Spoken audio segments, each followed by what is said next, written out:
All right, good morning, officially. This is the first, I don't even remember what I called it, but it's all about color. This month, I want to just play with color, and I'll talk about that in a second. We do have construction outside. Hopefully that doesn't interrupt. Thank goodness they started on the street next to mine because the end of my driveway has all sorts of paint marks waiting to be, tore up from their last summer. It was they were changing out water lines. So this summer they're fixing the horrible patches that they made. So It'll be nice when it's done. yes, it'll be perfect when it's done. Can they put construction out in front of the high school on the first day of school? Oh well, whatever. Um, so today what you need, you can have one piece of paper divided in half. Everybody should have the reference photo. If you don't, let me know. I can shoot it over to you again real fast. I will talk briefly about what kind of triggered all of this. I went to my aunt, for anybody who doesn't know, I talk about her a lot. My aunt lives in Washington, D.C. And she had, which is only what, 3 hours, 3.5 hours from here. So she had some items for my son to go back to college for. They have more of an apartment this year. It's college housing, but it's a suite, so it has a kitchen and stuff. So she wanted me to come down and get some stuff, and then she took my daughter shopping and then dropped me off at the National Art Gallery. Yay! So, in the past, I have used this book, Color Theory. Who's that by? Yeah, I use this one by Patty Malika. I've used this one a lot over the years with you guys. There's a lot of simple, amazing tidbits in here. Just the basics. Just, to get you thinking outside the box of what you see. But when I kind of did like a speed run through the gallery, and I thought I did the whole gallery. And then I was waiting for them to pick me up, and I looked at I was looking at Life 360 to see where they were because Gabby was with them. And I was looking at the building and I was like, oh, I'm in the middle of the building. I only did half the building. It's hard to know. It's really hard to know in there, yeah. So anyway, I did find the bookstore, and I am a sucker for art books. I bought a biography on John Singer Sargent because I love his work. Oh, his work. And yes. every time I would stop at a painting, like 80% of the paintings were his. So I'm like, you know what? I'm gonna learn about him. Haven't started it yet. And then I bought another book on and this has always been one of those things. I know when I was in college, I took art history. Because I have an associate. I only have an associate, but I did take 2 years of art history. And it always was fascinating, especially, the Renaissance paintings and all the extra meanings of the portraits and the family portraits and what this means and that. So there's a whole big book on the meanings behind the paintings, not just painting a picture. So I bought that because that's always good to have. And then I bought Color, a masterclass. Camille Vayville. There's a lot of the paintings in here that are used for the descriptions are in the National Gallery. So that's really cool. You can go look at them. But this book, as with most instructional art books, I don't read cover to cover. No. It doesn't sink in. There's no way. I can't quite retain it all. So I flip back and forth. I always start off reading in order, and then I will start to veer off. So these next few weeks are going to be just a little bit of information from here and using it in conjunction with the other color theory book to come up with what we're doing. So quickly, I won't bore you guys too much with art and color history, but I'm sure I was told this at some point in my lifetime, but it just did not ever sink in. And that was, well, first Aristotle he lived from 384 to 322 BC. In that time, he's the first person to clarify color in order. So it was red, violet, blue, and gray or yellow in between black and white. And that was it. It was a linear thing. Those were the colors. And that was used all the way until Isaac Newton in the 1700s. And Isaac Newton, we all know the name. We all know all of the amazing things. He invented the color wheel. I did not know that he invented the modern color wheel as we know it. He's the one that put it in wheel form. Yeah. He's the one that figured out all the science behind the prism and the light going through and all of that stuff. He wrote a book called Optics. And that was, now I want to go get that book. I mean, again, I am a sucker for books. So that was the first person to break the concept of colors being in a line. And here we are, hundreds of years later, still using our little color wheels. And then lastly, the one other thing there was a chemist who, all right, I did put my glasses down. There's a chemist, Michel Eugene Chevrel. If anybody wants that information, I'll give it to you later. He was a director at a textile factory in Paris. He wrote,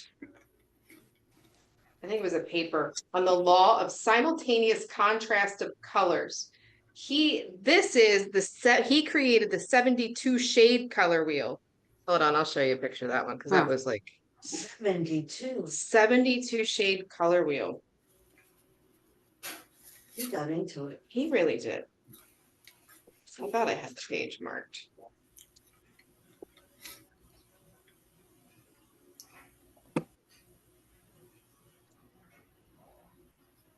All right, I didn't have the page marked. Oh, here it is. So this is the 72 color wheel. And it's kind of probably how more we think. Just shades, Yeah. shading and just the variety of it. Yeah. And then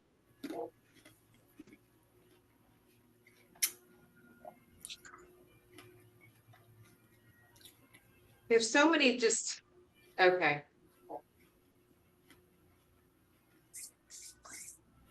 The concept of primary colors, the 3 red, blue, and yellow, that didn't come into play until the 1700s as well.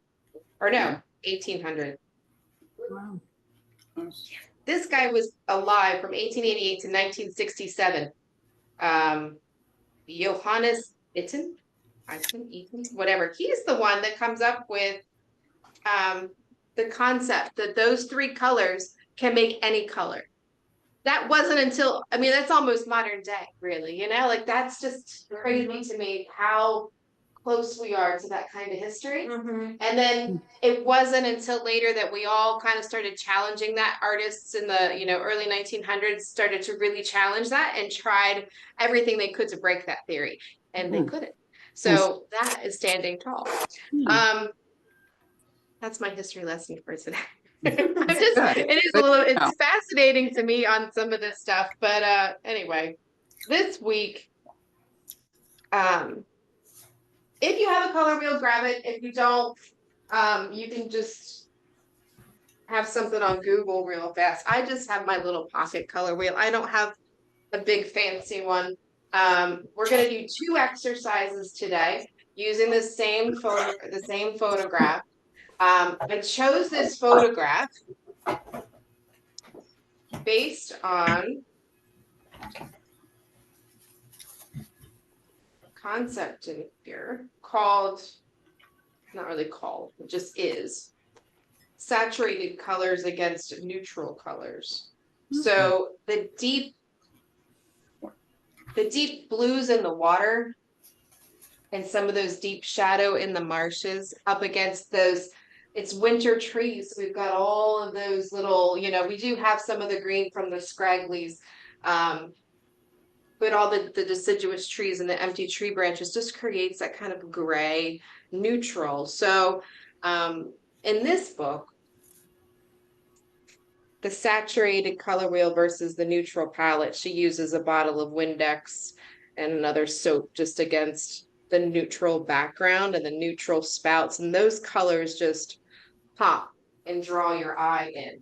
So that's what we're going to start with today, is that kind of just something that would almost, I've looked at this, I took this photo last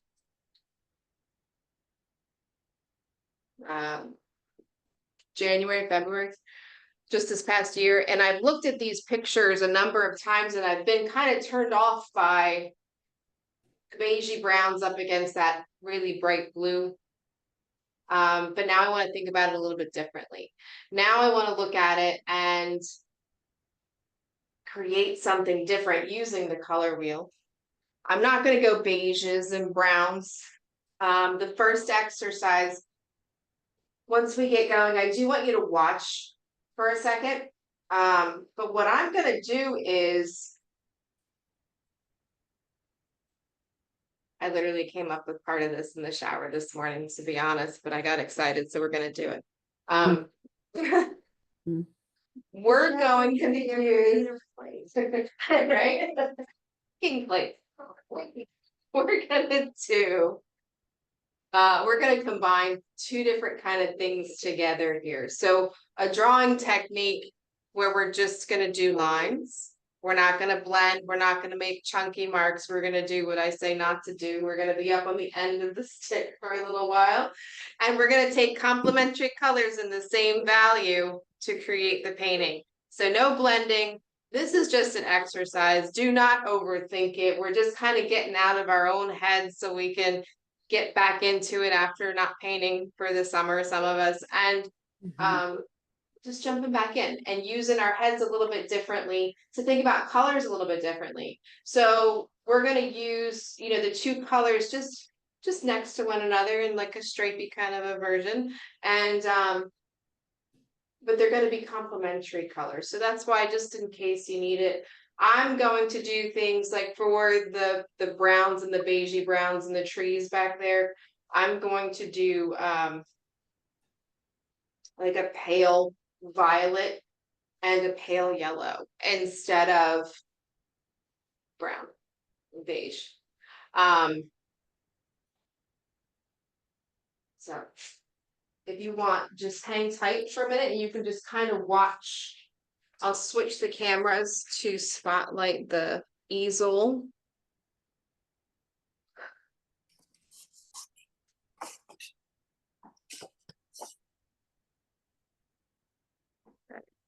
Hopefully that's in focus. I cannot tell.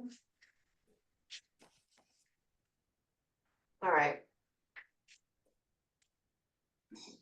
I have a feeling though, once we really get going, I'm going to scooch this over. This first exercise will probably produce something a little more abstract. Oops.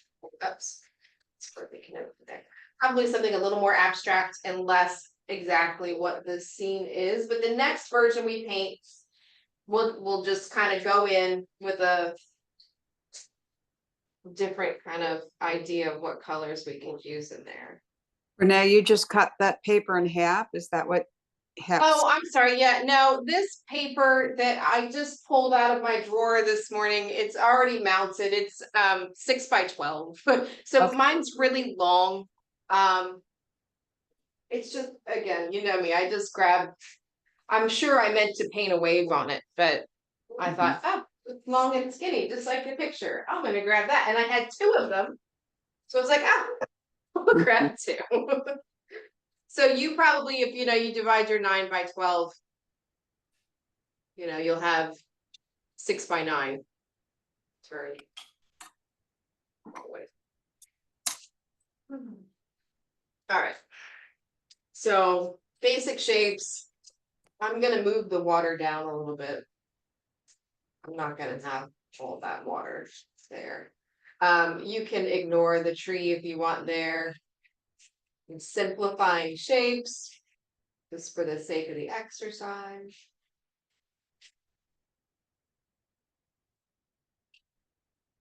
And I'm gonna start off, I have, you know how it goes.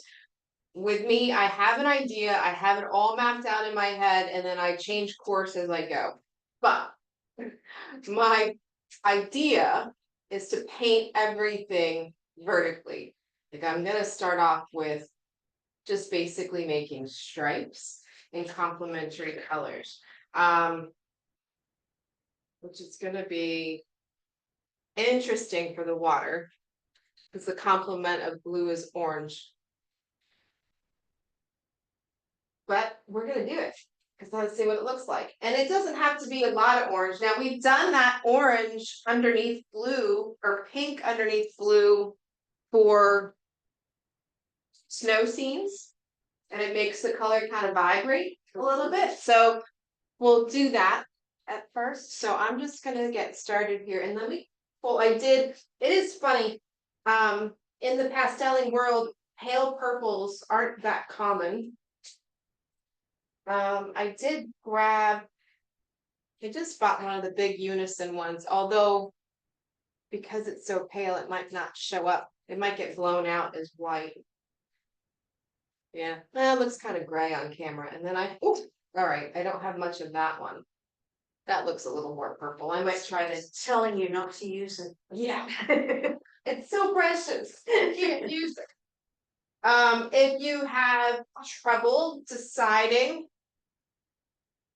how deep your values are and the colors you're choosing, you can pull out a grayscale finder. It came with my color wheel years ago. I don't have any of those tools. You know what, the craft stores have them for like $10. Okay. Yeah, and they have a bigger color wheel, but I like that one because I can put it in my bag. The bigger color wheel doesn't really fit in a folder. But the bigger color wheel has that whole 72 color concept a lot of times. Okay. Or you can of course Amazon has them. But yeah, the any craft store has it as well. So let me think here. I'm gonna change it too because we have like the deep blue value.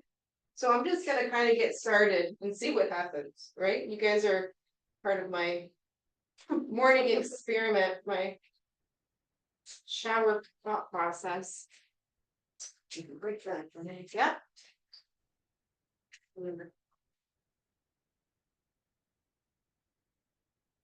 I should probably do the orange first because I'm assuming I'm going to want to have more blue than orange. Ooh, that's interesting. Again, this is probably going to look abstract. It's probably going to be a little weird. It's probably going to feel a little weird. That's kind of what I'm going for. And remember, we can always wash it off after the fact. We're going to have some of this go up. It gets a little lighter in value.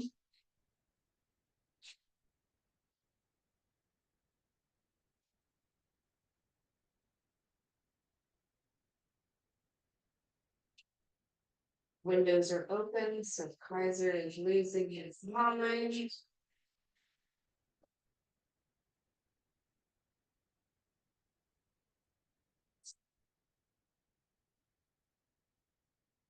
Sounds like there's another dog barking with. Yes. This might be a jumbled mess, but I actually was thinking more about the purple and the yellow making that glorious little beigey parts. That's what I was excited about.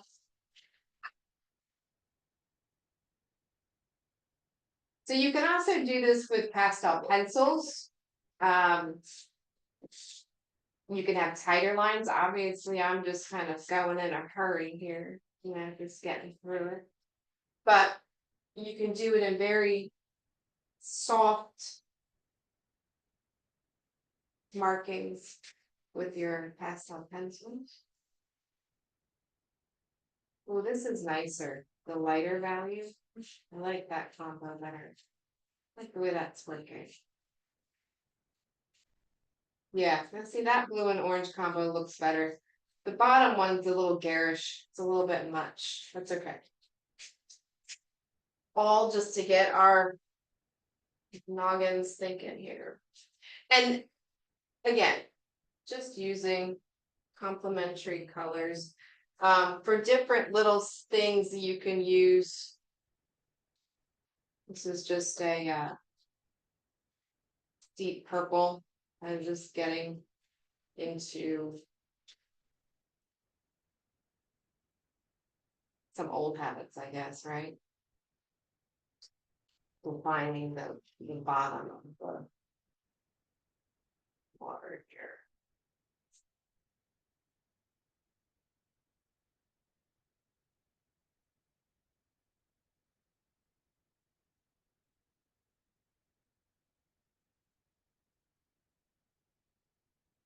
It's gonna be nice. I'm gonna take a really pale kind of peachy orange next to a real pale blue for the sky.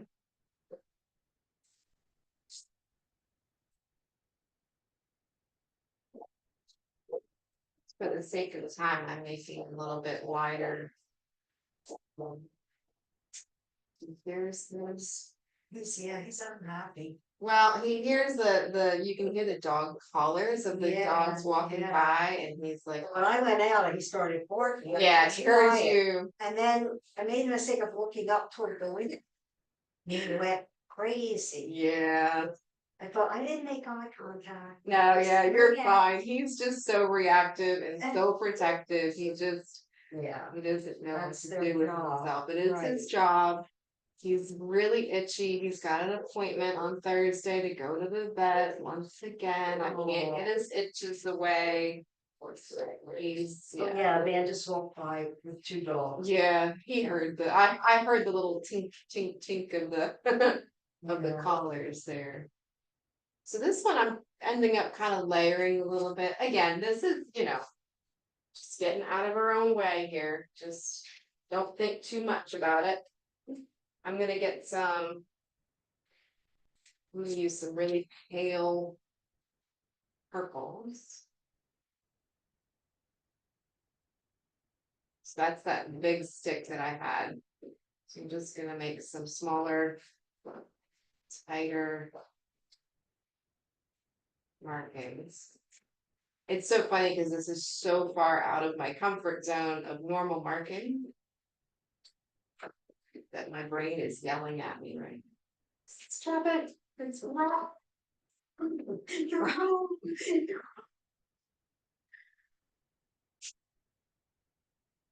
But that's always what happens. That's the way you know that you're doing something good because it's so different that your brain is like, I hate you. Stop it. And that's kind of how I feel right now. It's like, that's how you know this could be something that can open your brain just a little bit out of the norm. Push yourself. This color is a pale yellow, but it's almost the same exact color as the paper.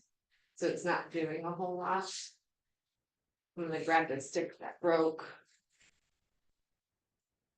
Now, you know what? I'm gonna keep that for up in the trees here.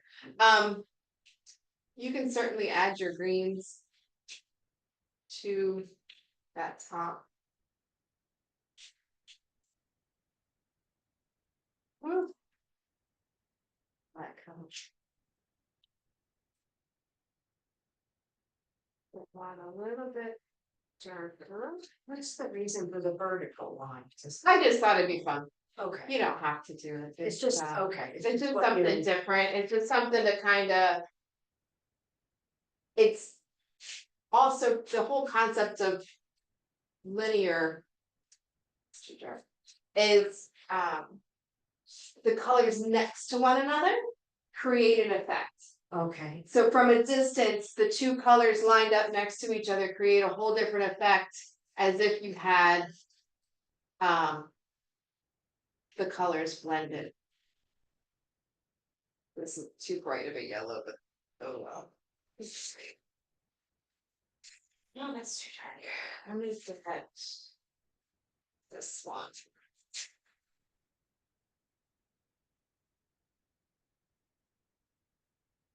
And I was also in the mindset of abstract, like a vibe.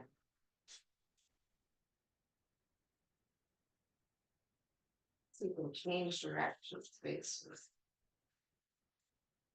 crisscross.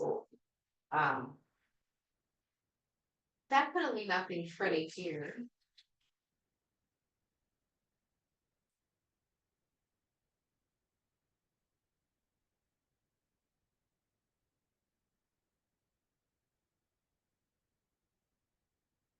So I'm thinking about the complements of red and green. How I want those to look.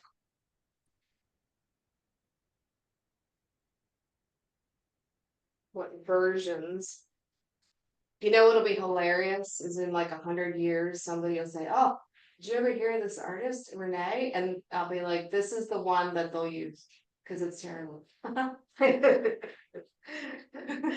This will be it. This is the one. What she's known for, yep, Yeah. is it. It definitely feels a lot better when I'm using the shorter marks, like the whole next to one another kind of a thing. All right, so go ahead and get started. Again, this is nothing this is nothing that you have to fully develop. This is something you can certainly wash off later. Or you can really, really take your time and get some cool effects in terms of, you all know me by now, I'm impatient when it comes to a lot of things with myself. So to sit there and make small little marks would probably make me go insane. This certainly did not turn out as cool as it did in my head in the shower. I'm just gonna be honest about that. When I was in the shower this morning, this was so much cooler.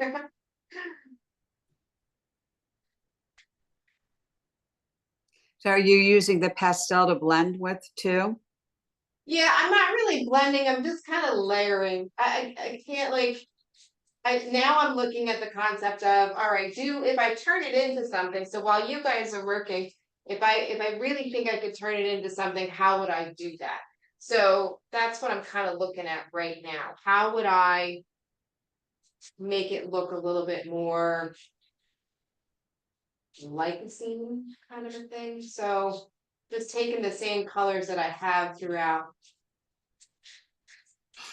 changing up some of the directions, kind of playing.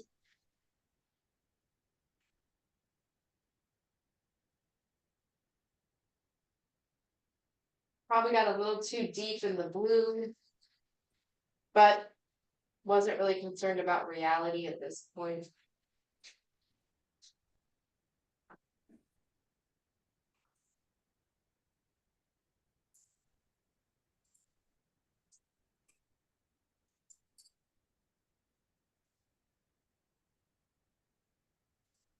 This was the phase we realized she dipped down into the sad world of drugs. No, I'm kidding. Looks a little psychedelic.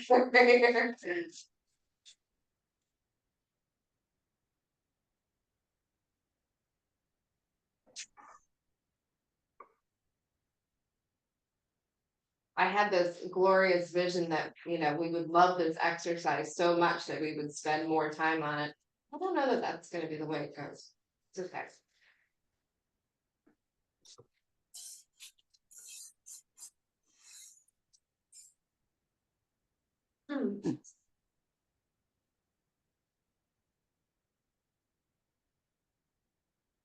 Renee, I'm sorry, I don't know what colors, I don't know much about color theory, like nothing.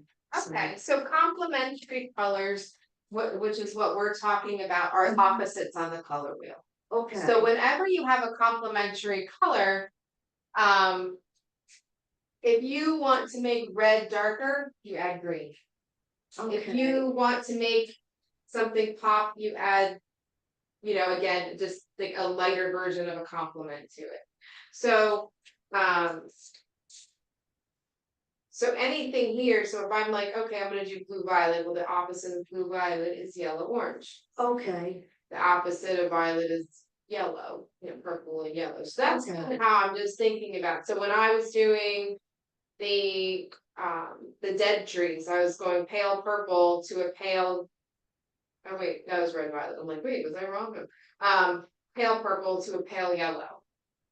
So it's all along, like in here, so you can kind of see just like the different versions. Obviously, this isn't everything, so you just kind of have to think. If you pick up a stick, all right, that's purple. Here's a lavender. You look at a pale yellow next to it, mhm, and you make a mark next to it. They look really similar okay. in terms of how dark they are. So you're looking at value, but you're also looking at the complementary color Yeah. in the same value. Yes. Yes. Exactly. So Okay.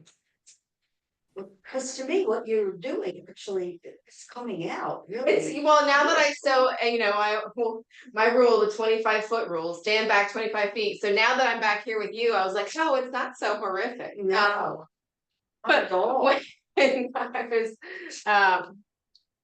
too close to it, it definitely I might turn it. Pardon the will it figure itself out? No, maybe. No. I have the gooseneck attached to the bicycle hanging next to the easel because last time, every time I shook the easel, the camera was shaking because I was painting and so I attached it to the bicycle because I will not be shaking the bicycle. Oh, that's smart. Yes. Live and learn. Right? Adjust, pivot. Here we go. All right. All right. So I'm going to keep playing for a little bit and maybe, use different types of marks or, you can, I stayed with linear, then maybe, I started to throw in some horizontal lines in there. Maybe you can even use, a little bit of dots like pointillism. But we'll spend it's only 9:30. We did all that really fast. So we're gonna spend another 10-15 minutes. So just play however far you want to take it. Don't feel obligated to fully render something. I don't want this to be a stressful event. And this is, I say that because this is stressful for me. This is something that's out of my wheelhouse. This is something that I would never in a bazillion years do. I would never do it this way. So I want to push myself, but also push you guys too. This is the one kind of cheating part that I did before with the dark grasses there. This is just another gray, violet kind of a color.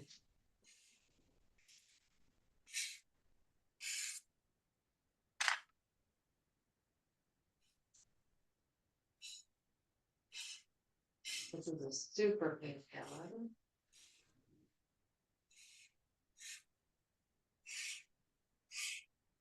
And another purpose for this exercise is we talk about this every now and again in landscape painting, allowing yourself to grab a color other than green, other than blue, other than what you see in front of you. Because if you can't get a color to do exactly what you think you want it to do, this is giving you information and permission to choose something different, to choose something a little bit out of the ordinary, and you could get like a whole new effect. Um, blue skies are gorgeous and pretty when we're living in them, but sometimes different colors in the skies make for a much better painting. Let's see.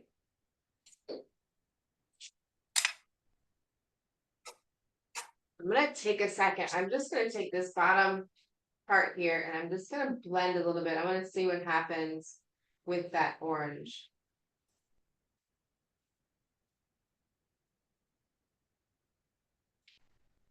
It makes the blue a little bit deeper. Too much orange would muddy, for sure. That's not bad. Orange is also a color that's kind of, it can be a lot, it can be just like an in your face kind of thing.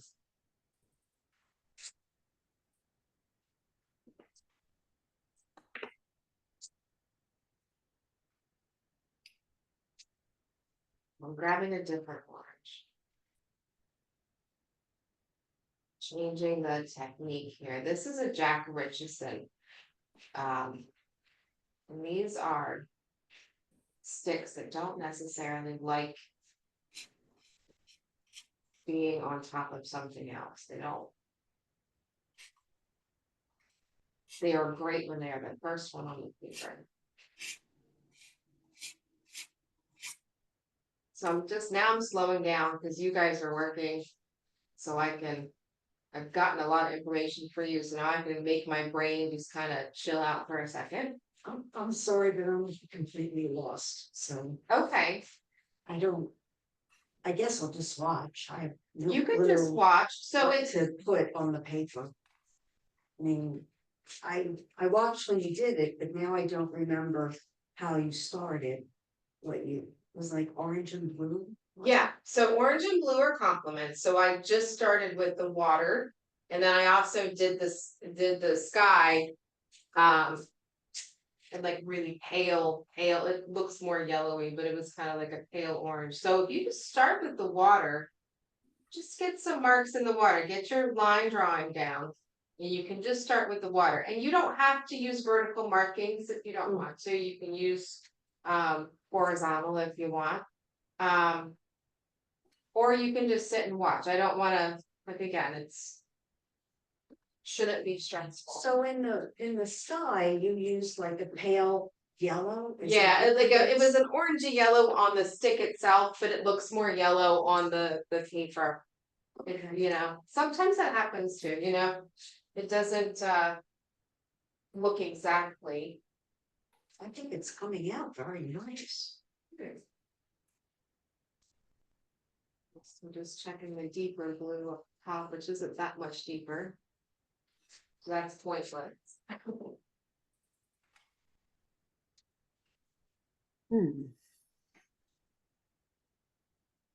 How's everybody at home?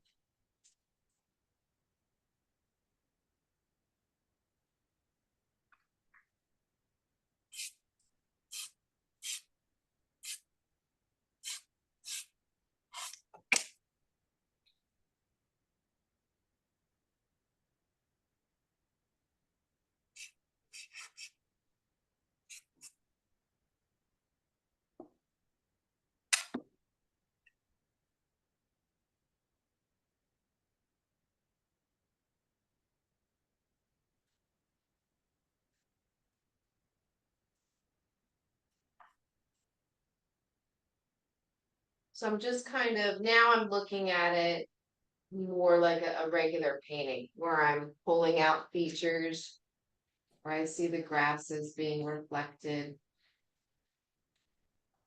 But I stayed away from beige, so my grasses are purple and yellow.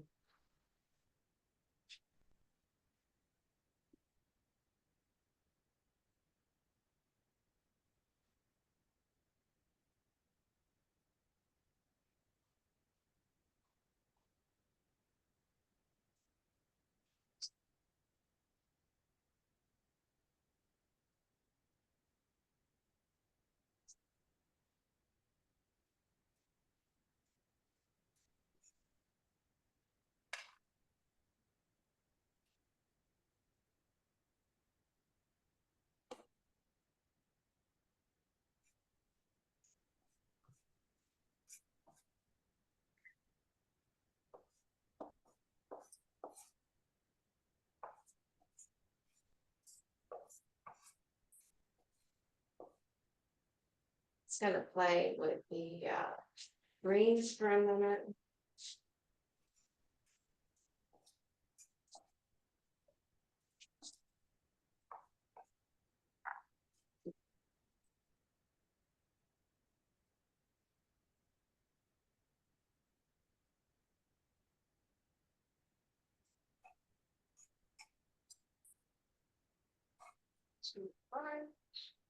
Just grabbing different greens and looking at them and not being happy with them.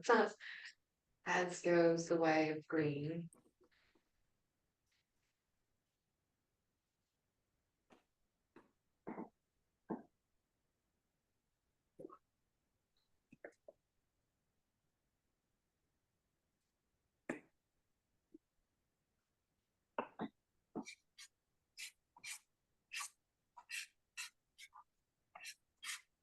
So I didn't want to blend anything again, just for the exercise sake. I wasn't going to blend anything because I don't want to make mud, and I would certainly be making mud if I started to blend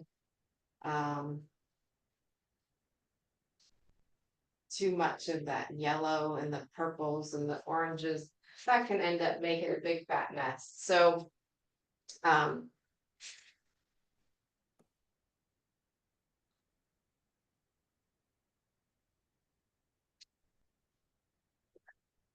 I'm gonna leave that be for right now because what's happening in my head is I'm going to make it be what we're gonna paint next. So I'm just gonna let mine be. I'm gonna give you guys a couple more minutes just to, decide if you want to go any further with yours or not, and then we'll set up for the next one, for the next version. To just kind of let that marinate for a little bit. Because yeah, I'm just gonna start touching. I'm gonna leave that be because that, again, just trying to get out of your own head, trying to get out of the safe space of what you know to be true and test. And if it doesn't work, then you know what doesn't work. If it does work, you might find something kind of cool that did work. I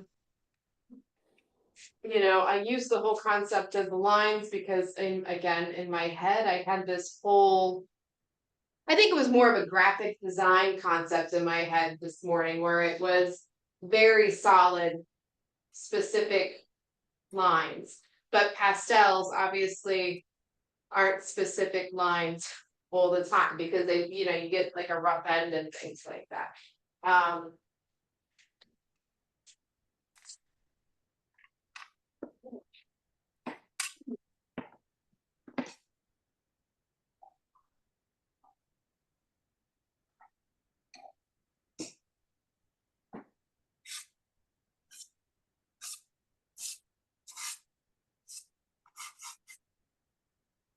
Yeah, I really like the paler value blue and orange with each other. That's creating a nice effect. Mm-hmm.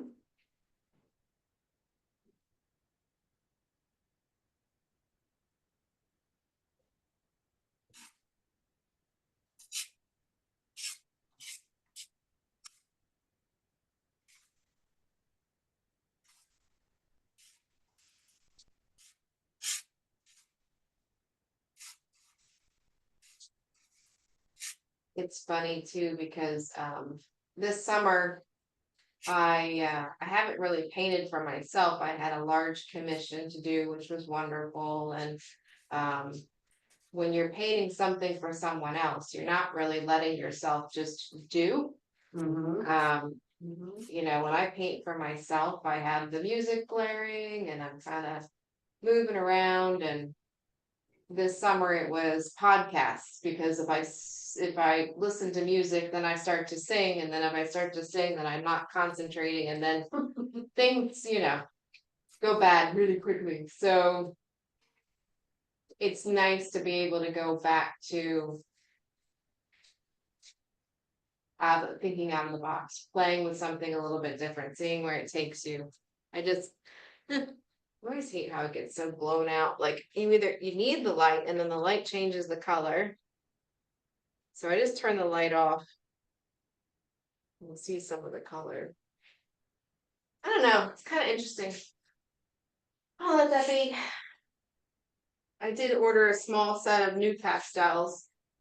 Because all of my favorite underpainting colors, the scarlets and the bright pinks and the purples and that ultramarine blue were all gone, and now you can't buy them individually anymore, so I did splurge. Now I'll have a ton of brown.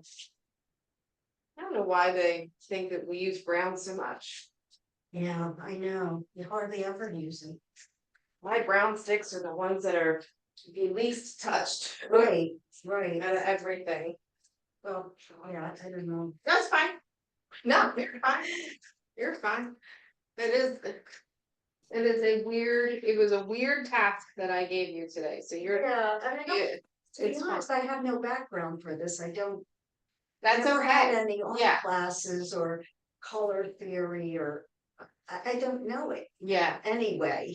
I'm so- kind of, self-teaching and then sharing what I learn as I go, Uh-huh. because I did not go to art school. I am, just trying to be open to exploration of what Mhm. you can do once you find out the information. So,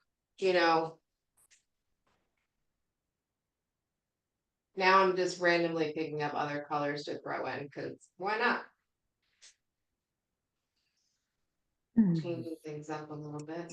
I said I was gonna leave it alone, and then I couldn't. Alright, what place goes like that.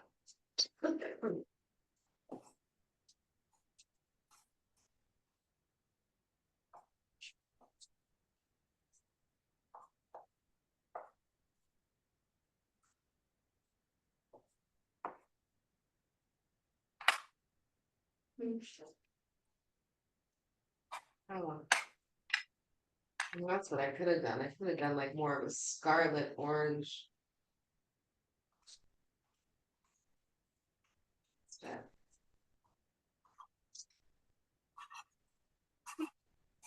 Okay. All right. So switch up your paper if you haven't already. Some of you are probably like, oh my God, Renee, stop this now. Get me off this roller coaster. All right.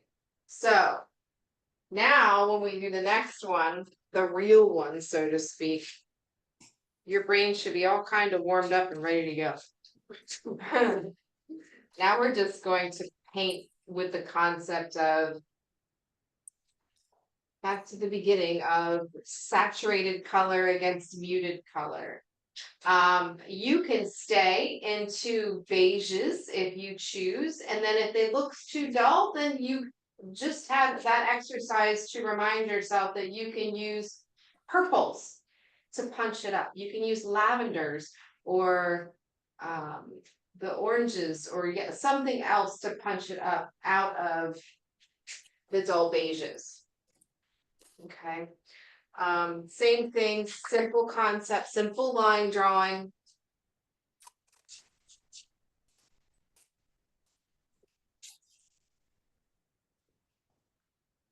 Just using a regular pencil. I did not have a harder pencil available, so.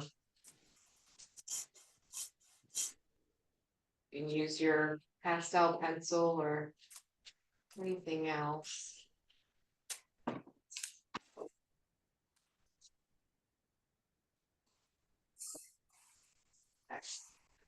In terms of composition, I didn't really go through the thought process of the rules of composition. Just kind of we're going with the colors.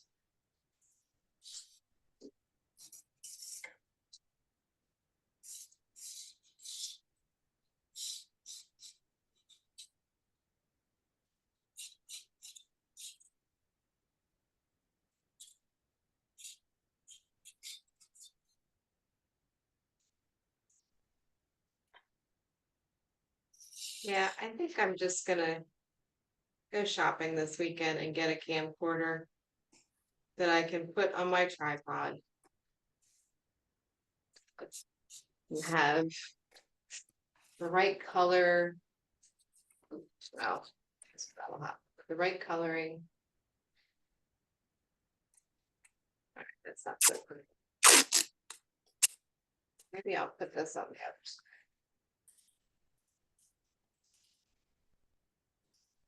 All right, so once we get moving here, so now we're just gonna go back to basics. Now we're gonna go, I'm gonna remind everybody of our oh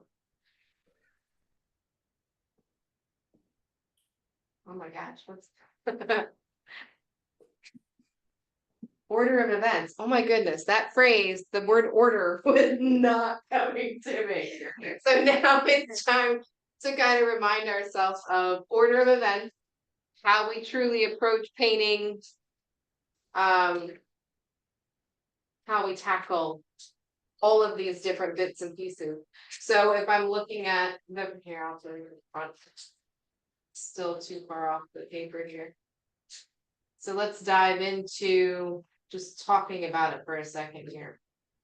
I cut off some of that grass for my painting because they're all laying flat and punched down, so they're not necessarily that fun. However, they can be fun because you can turn it into a path. I mean, it looks like they've been stepped on a lot anyway, so they could be just a little pathway. Or you can do what I did and just kind of cut it off, whatever you feel like that. I got mine off. Yeah, I don't know. I've tried to paint them before, and sometimes it turns out wonderfully, and sometimes I'm just not in the mood. So I'm gonna let that go today. So order of events. We usually, in most landscapes, you have a sky. If you have a sky, we almost always paint the sky first because everything else sits on top of it. I will never be painting this tree before I paint the sky. This tree will sit on top of the sky. I'm ignoring this tree here too. It's kind of cropped out. You barely see the trunk, and then the trunk goes away, and then it comes back up in there. Feel free to put it in if it makes you happy. In my brain, there's not enough information to make it worth my while. After that, things to consider. We have the water that touches into the marsh, and then the marsh reflects into the water.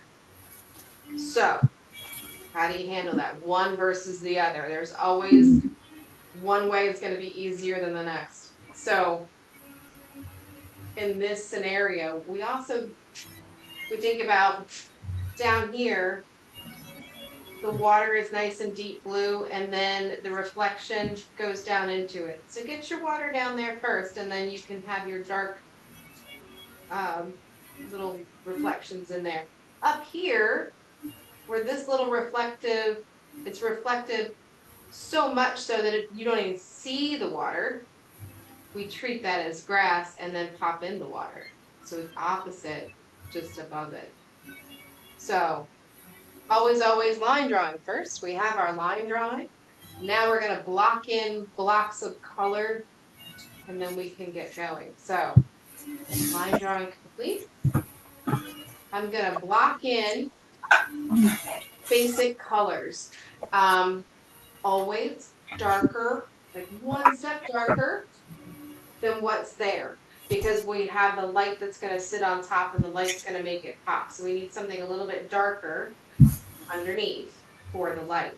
So first stage, oh, you know what? I'm going to go grab pipe insulation. If you don't have it out, go get it. I'm going to go grab some for us in here to share, because we're not doing a wet underpainting, we're going to do a dry underpainting.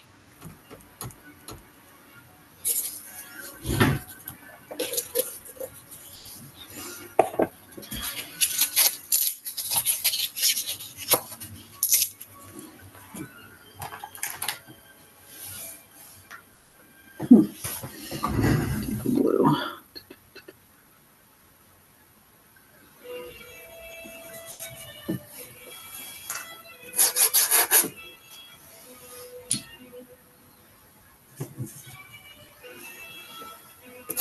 Anyone that watches this video later, pipe insulation is literally, looks like a gray pool noodle. It's what you wrap your copper piping in. If you have a crawl space, I have some of them. because you, Hmm. that is, did you have that last time? I had it last time, but Okay. I just got, Oh, this is the Diane Townsend. oh, here I go. I don't like hers. Oh, my- I don't I like. hardly used it. Um, the Diane Townsend feels a little too sandy for my taste. Yeah, They have too much grit, but people love them. yeah, that's I what I thought. I thought people love them and they're soft and, but. try them on. So I don't know how expensive it is, but try them on the paper La Carte. Mhm. So La Carte doesn't do wet underpaintings, but the people that like those the best seem to use La Carte. And La Carte Okay. is really gritty. Like it holds a lot, but it grabs like just Drama's just gonna think of just very like Tony Elaine, like very direct colors, and you're not layering colors, you're just throwing it down and it grabs it and it's great. And so Okay. That was right. so just try it with it. You like can order a piece of La Carte, just order that. All right, now I am liking it. I'm looking at the other one. Oh, yeah. I am liking it. Yeah. So Set that aside. it's really interesting. It grows on you. Does. If you Alright. work on that more, it'll. Yeah, I have to like think. it. Well, and now that becomes that uh testing kind of a time. If you work on it too much, then you ruin the uniqueness. So you don't. Anyways, Yeah. all right. I was digressing. Sorry, guys at home. I was looking at the other page there, and I got sidetracked. All right, now I have my pipe insulation. So here we go.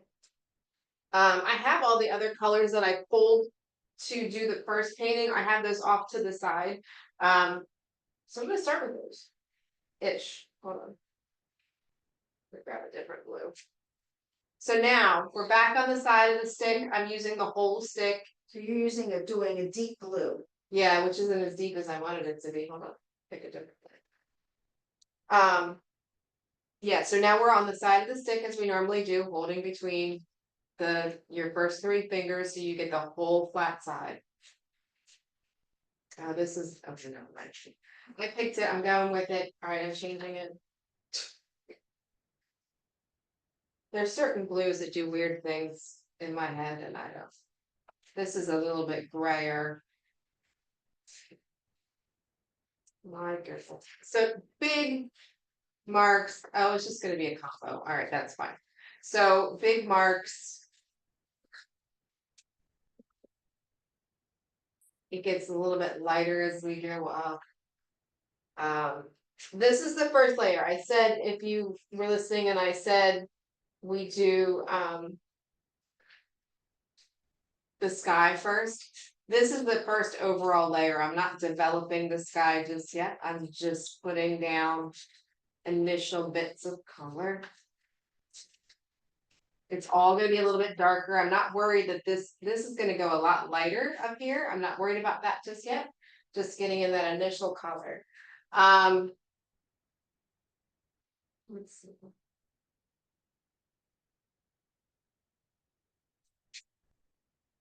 I am gonna do for the foreground. I am gonna do purple. Maybe even a darker purple. I don't want to go eggplant dark. For those of you who don't know what eggplant is, it's almost black. Okay, that's literally the same colors.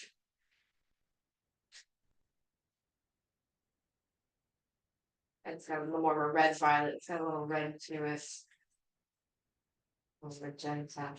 This way I can pull. So once you have that nice dark ground underneath, then when you start to put the little tiny bits of grasses, those little hints of the grasses going in different directions, there's something underneath it that makes it pop out. If I were to try and put those bright grasses on the color, the beige, the buff color of paper, it's not going to stand out ever. So I want that dark underneath it. I'm gonna add a little bit of dark here where those reflections are gonna go. But this is the mud. This is, you have to think about, we think about where does it live? We get that dark marsh mud. And then we can build it into the light.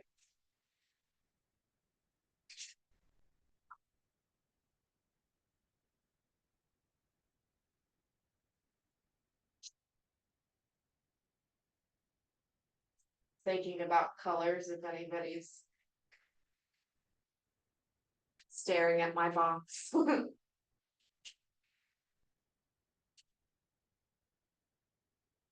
Kind of a boring color, I just picked, it's okay. It's doing its purpose here. Oh, whoopsies, that's not water. I got lost in my own line drawing there. That was large.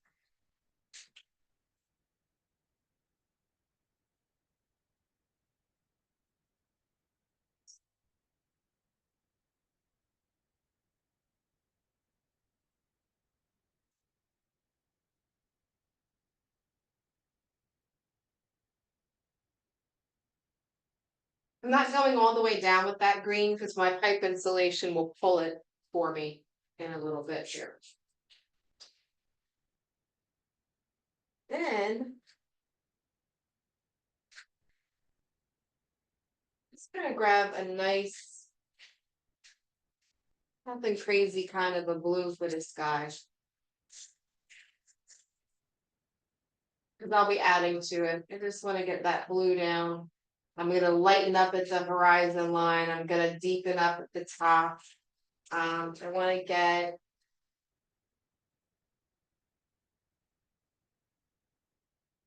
a different kind of blue in there too.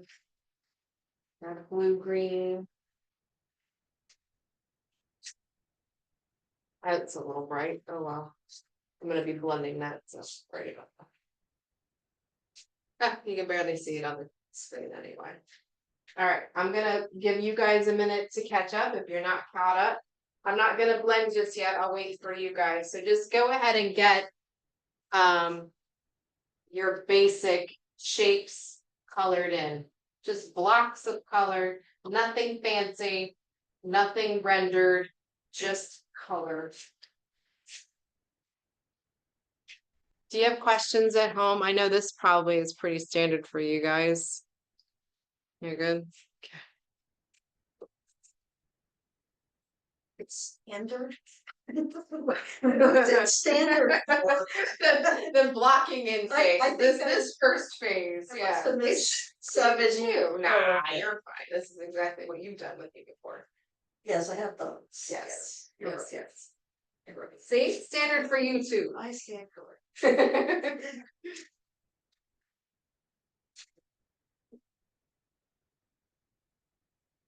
Perfect amount of time. It's 10 o'clock or 10:04.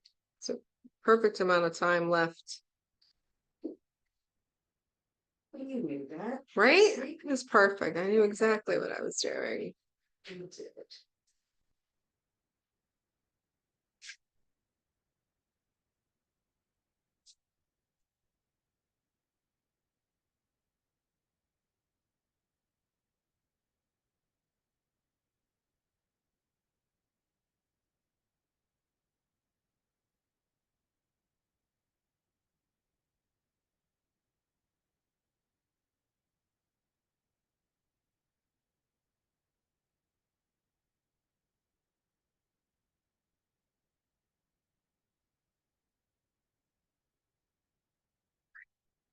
Good.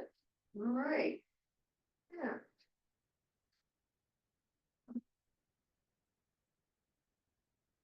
And what color on here though? Yeah, we're gonna get there. You don't have to. I mean, Yes. I haven't, there's still white. Oh, that's okay, because you've got your soft pastels in play. And the pipe insulation's just gonna move it around. So I'm gonna go ahead and start with the sky. I'm gonna use circular motions because I've had two different colors in there.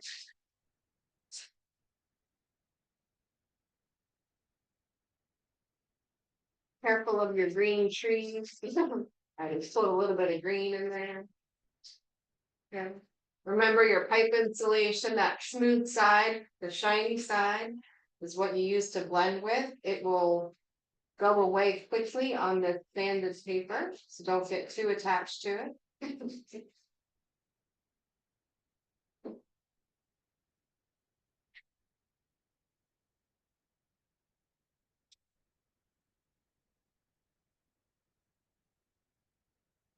I'm switching up little pieces between color families. I don't wanna muddy things up.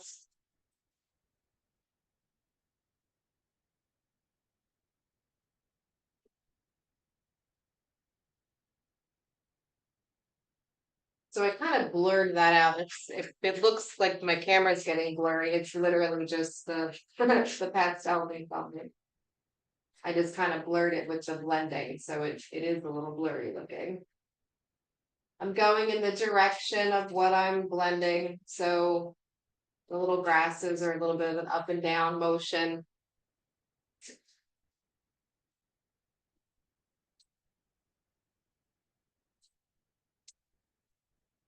I'm gonna do a little side to side shuffle for that water.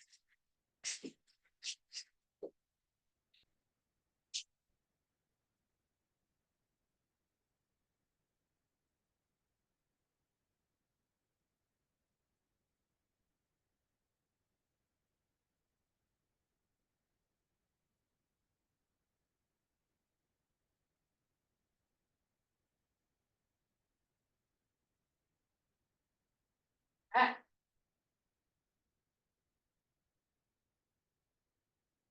I used 4 pieces of pipe insulation. They are all in the trash. Doesn't take much, even on a little tiny painting.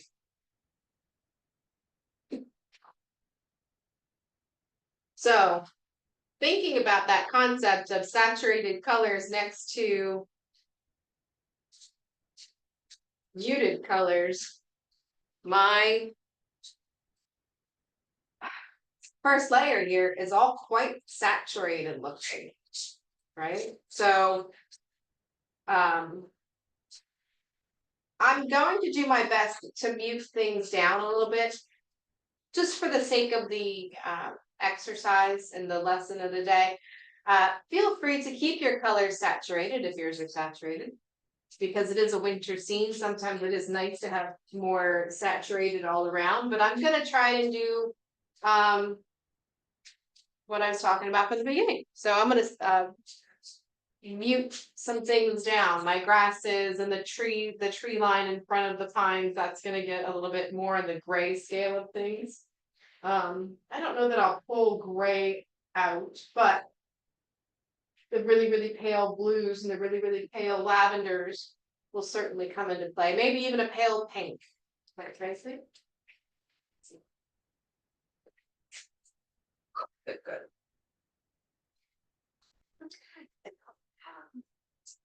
Familiar territory. All right, so now that I have that first layer in there, I'm going to go into my sky. I'm going to finish up my sky.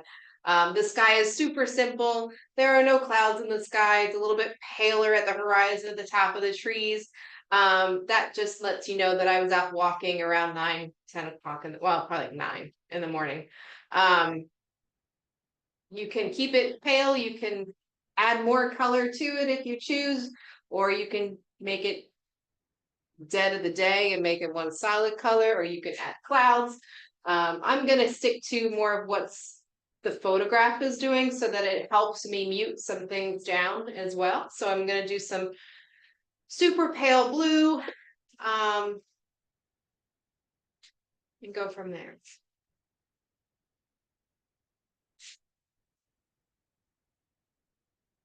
Let's see. And sometimes the things that look super pale aren't. So I will test on the side a lot. Once we get going, yeah, it's almost white, so that's okay, because I'm gonna blend a little bit. Still gonna stay on my side. It is nice to have an extra sheet of test paper nearby, but sometimes, especially once you get going in a painting, the colors that are around it come into play. And so even if you tested it on test paper, it might not come out like you wanted it to. I'm going to grab some other pale.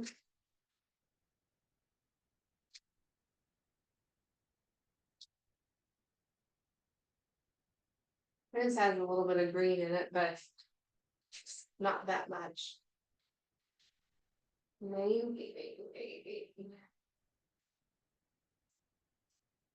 So I buy these, the big fat unison stick. I buy them for my seascapes. 'Cause I'm covering a lot of territory.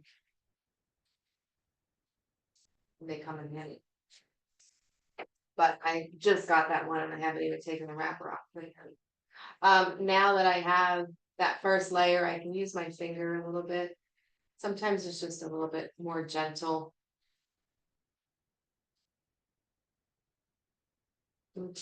Careful with that edge of the green.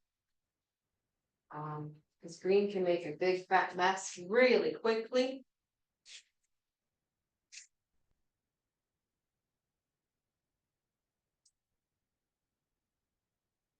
That looks like there's some like crazy evil mist coming, so I'm gonna soften that transition between the two colors there. Alright, well, that's not as hot. It's much lighter than I thought.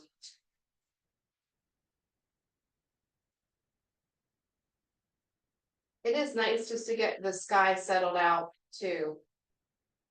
Once it's done, you don't really have to worry about it.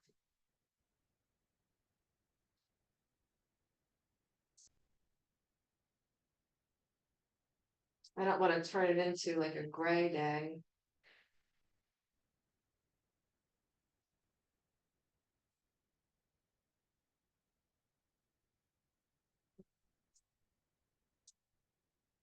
I keep setting down colors and thinking it was the darker one, none of it's darker. So in pasteling, we all know blending is, a know when to say when situation. We don't want to over blend and lose the life out of the stick, out of the pigment. However, when painting skies, I do like a smooth sky. I don't like a lot of texture in my skies. All right, now I'm showing. So I will blend a bit, just so I can get a nice smooth sky. That's sort of what I like. The clouds can have texture. But I do like a nice smooth sky. All right, that's pretty good. If I want to darken up the sky a little bit more, I can. I can do that at any time. I'm most concerned about that tree line. Up here is a nice open space, so I can always make that darker later. I want to wait and see how light I make this bit of water up at the marsh line before I decide how dark I'm gonna go. This is super dark and saturated right here, so if it's that dark, it looks really awkward, but I haven't started to develop that yet. So I'm not going to adjust this to match this because this is, it's not there yet. Does that make sense? Mhm. Okay.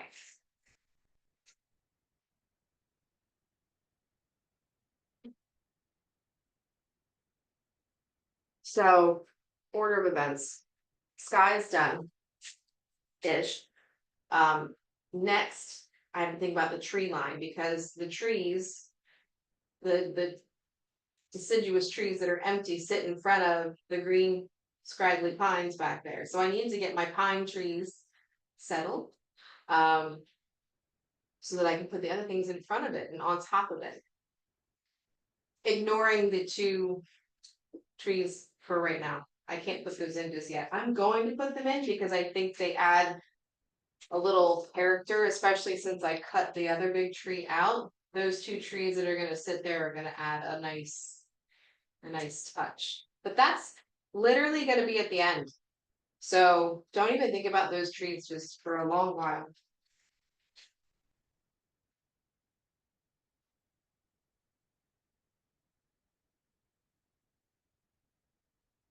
I'm muting the trees down probably a little more than necessary.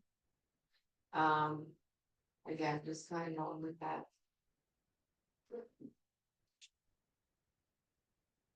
Theme of the day.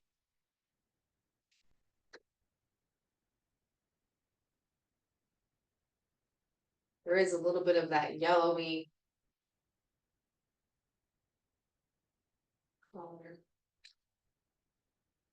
I don't want to go neon or anything like that, but I want to get a little bit of that in there. I'll tone it down. I'm just barely touching the side of the stick. With the combination of the sanded paper, the little bit of pastel I actually had, it's just grabbing just enough.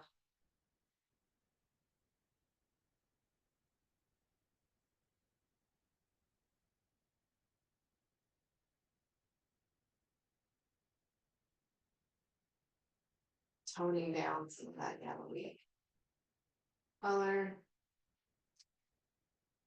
Not quite exactly what's there, but it's what I want to happen.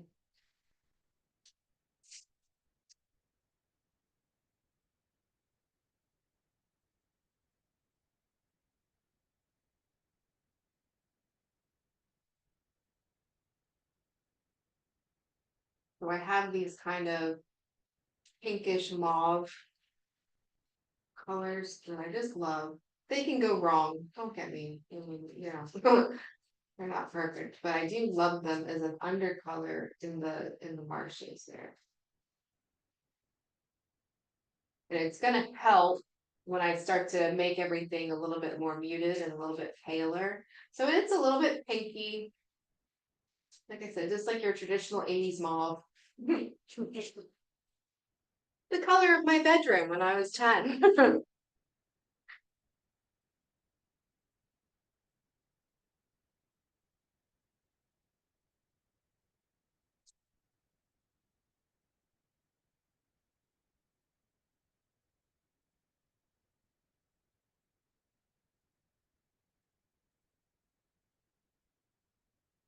I'm going to take a minute and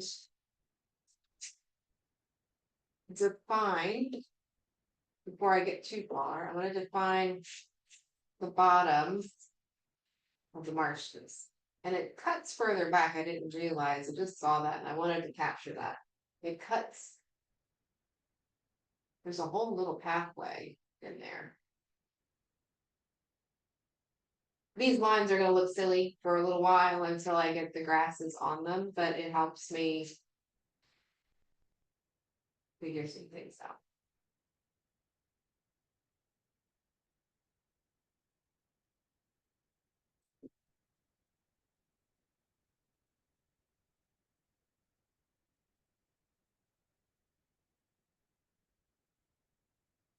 Now this little foreground patch of marshes, there's lots of little bits that are coming in and out, and water's going in and out. So I'll carve water in after the pump.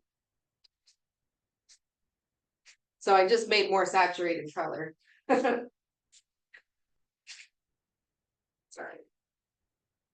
Get muted down.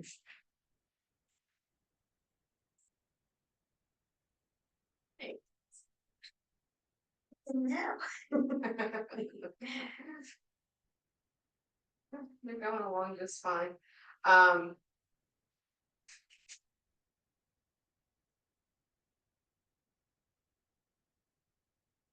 do like that color. It's a little bright for right there, but it really, I like the punch. So we're gonna leave Right, that. yeah. Yeah, Yeah, it's just, yeah, leave it there. there's a lot of light Yeah, there. yep. Good, good. Keep going, keep going. Just keep swimming. Right. Know where you're going, you just keep going.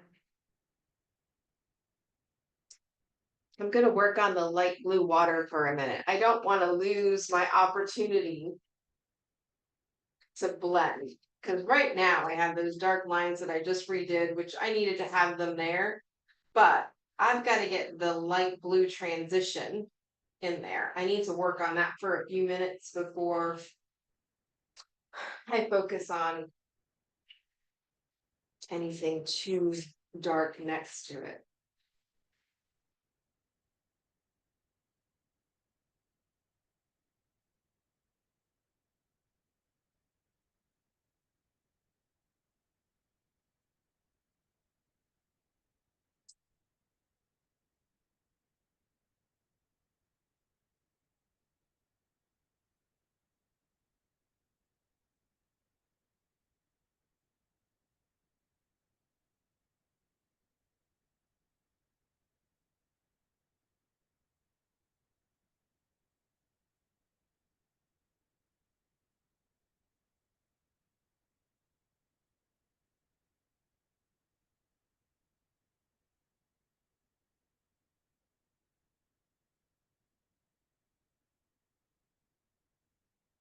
So remember, it's already, let's see, it's 20 after, 25 after 10. So step back. We've got a lot of work done already. We need to just step back, make sure everything is going in the direction you want it to go. You don't want things to be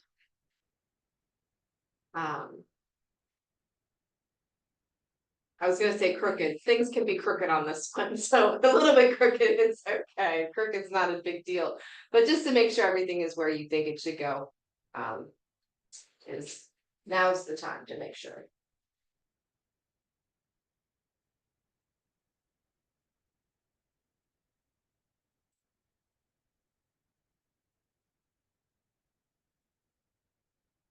And water is typically darker than the sky. You don't need the water to exactly match what's happening in the sky.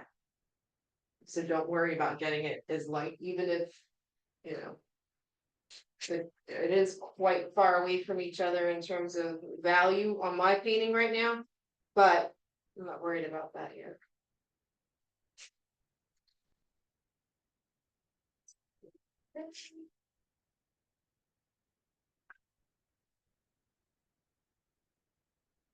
It's so funny, I keep picking up colors that look completely different, and then you put them on the paper next to the blue that's already there, and it's the same. So that's our color theory at work.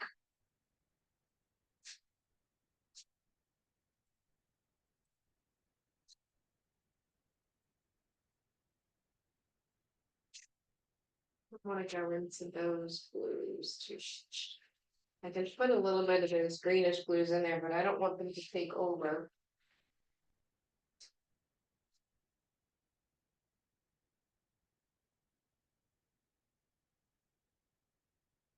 Sometimes blues get just as frustrating as greens to me. Greens are very, very hard. It's just looking for.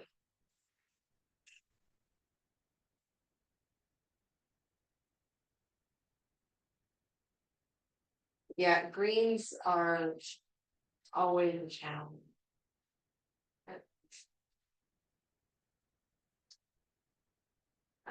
I want to just soften. I'm not blending. I don't want it to get smushed down.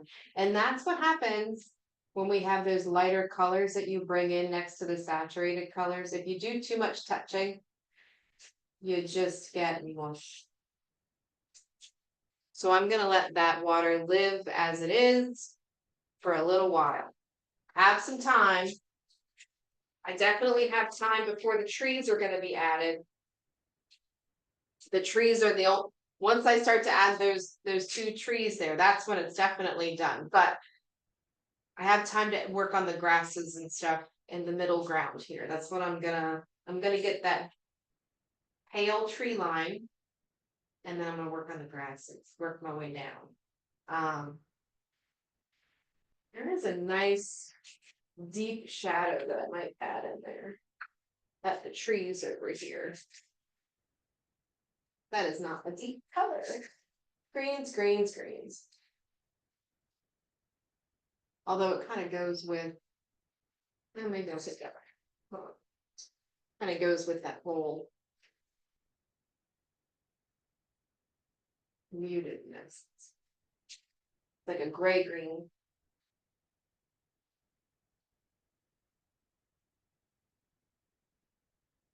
all I hear is the beeping of the Oh, smoke yes, machine. yeah, I know. You tune it out and then And then it comes, back. yeah, It's back. exactly. You can get rid of it for a minute and then it's just like, that's all I hear. Guess you wouldn't want them doing that at night. Yeah, it's true. It's true. Although I don't think there's any worse sound than being in your house when they're putting on a new roof. God. That I've never experienced that. That sounds like you're under fire all day Oh. long. Good.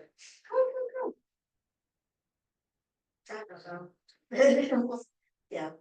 Yeah, keep going with your water. Mhm. Get your water to exactly where you want it to be. You're not far from it Okay, being good to where, like, you know, yeah, it needs like light blue maybe. Yeah. back Here. yeah, so it gets really pale up in here. So you can keep going with your pale blue and tuck it in. Squeeze Yeah, it in, yeah. okay.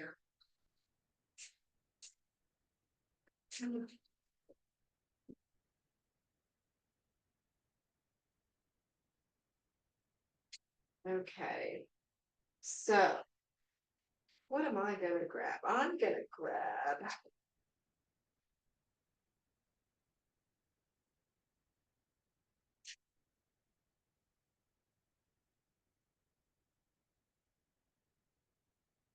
I'm gonna work my way up in value. So when we have these pale colors, if you go, it's just like, well, you know, when I'm working in the water, when I'm doing waves, when you go too pale too fast, it looks white and it looks wrong.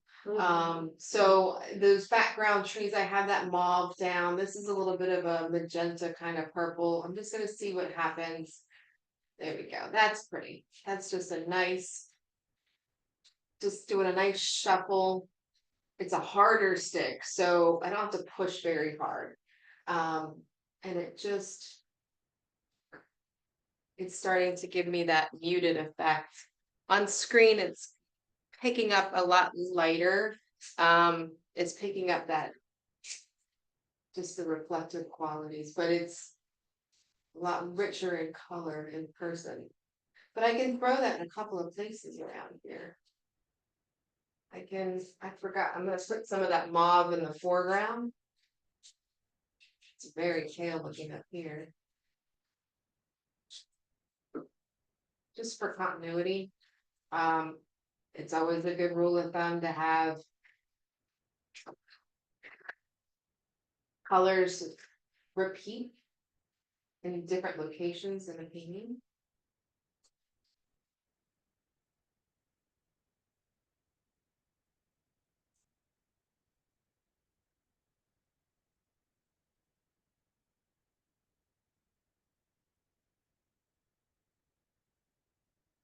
Get a little bit paler here.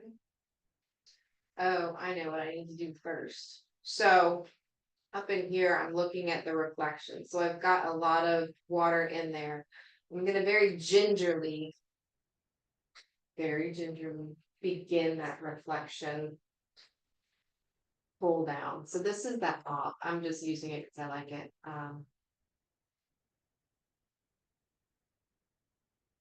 On the side of my stick, touching into that dark and using part of that dark to pull down. In quick little drags, cleaning off the stick in between because it just drug into color.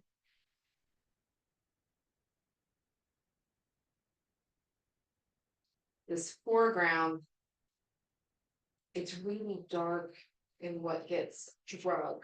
So I'm gonna take a dark stick and drag into the base. Now, if you do this and you're like, uh-oh, I don't like it, I wanna go back, you can. Using the side of the stick here, it just gets this stiffer ends there. You can go back, take a dry bristled paintbrush, gently scrape off those top lines, those top colors, and you can fix your blue again. If you choose.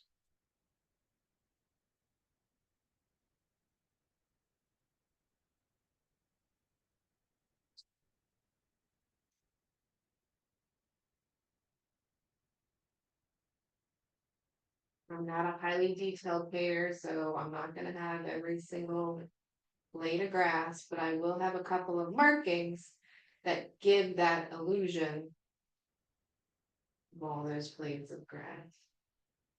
I'm just tapping the end, the short end of a soft stick.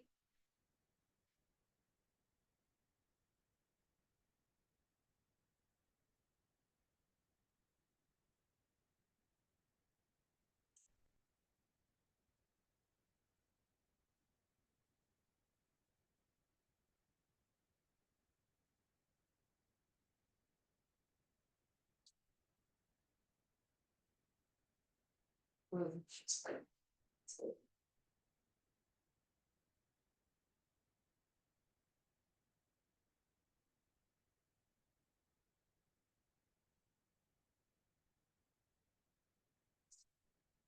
doing some of that water. I'm gonna over exaggerate some of the water because I like it.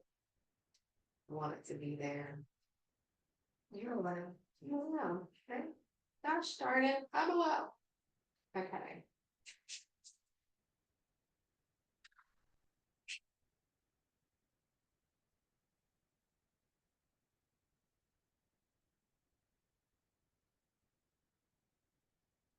I'm still like a little too saturated in color. It's funny because, looking at this lesson book and stuff, it's kind of putting into words some of the stuff that I feel. A lot of my paintings, like if I look at my website, they're very saturated. And I think that's a good word. And it's not a bad thing, I'm not saying, but it was just kind of like putting a different context, you know. Mhm. There are some people that paint beautifully muted paintings. And I'm like, I want to try that. And then it always turns out overly saturated. So, just kind of like the whole thing where I always wanted to be a hyper realist painter and it doesn't happen. It just doesn't come out that way. It's okay. It just won't work for Yeah, you. you just the painting will do something else for you. Good, good, good. Okay, so what I would like to see, so your grasses here, the height of these grasses are matching the height of these grasses. But these are going back in space and they're technically two. You can keep them as one, but I think the top would be better almost just cut off a little bit. Like you can take some of that lighter color. And just And like just go kind of- through here a little. Yeah, and like just tone it, like this one mark Yeah. really full. Okay. So I just see. cut it, Yeah. just chop it off a little bit. Yeah, chop the grass. Weed down. whacker out, it's fine. All right, I'm gonna use. Maybe, let's see. That might be too much. I'm picking up sticks and talking about them like you guys can see what I'm looking at. I am going through some of my pale colors to decide what to put next on top of these trees. They're still too saturated, they're still too dark. I want them to be lighter, but more gray. Instead, when I say light, I mean a little bit grayer, but instead of actual gray, I want color in there. I'm resisting that urge to pick up gray, because picking up gray is too much. Gray has a lovely place in things, but not all the time. It can really take the life right out. So I'm gonna look at maybe blues, those pale blues. See how bright they are? That's a little too bright. Okay. Let me look at one of the colors I have in the sky. That might be. There we go. That is a sharp line down there. I see it. I'm gonna get rid of it. But just a gentle drag. I don't need a whole new color. I'm just softening up. there's some of these trees that are making their trunks known. So I'm doing a little bit of a roll on the end. So that's between 3 fingers, we're just gonna roll. It's a little bit natural, we don't wanna draw those tree trunks. That's better.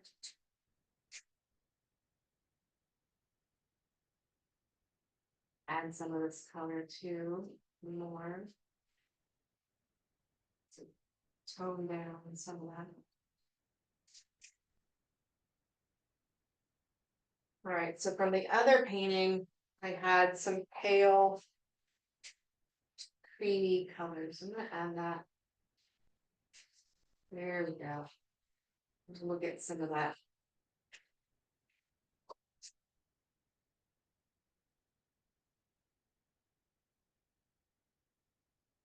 Awkward looking stick. It's a little hard, so it just blended accidentally for me. I didn't want it to blend, but it did. It's broken and misshapen, so I keep touching the wrong spots, so. Okay.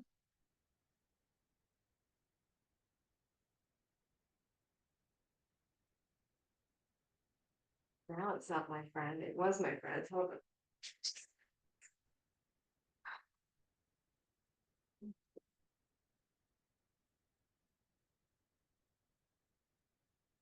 Like melody.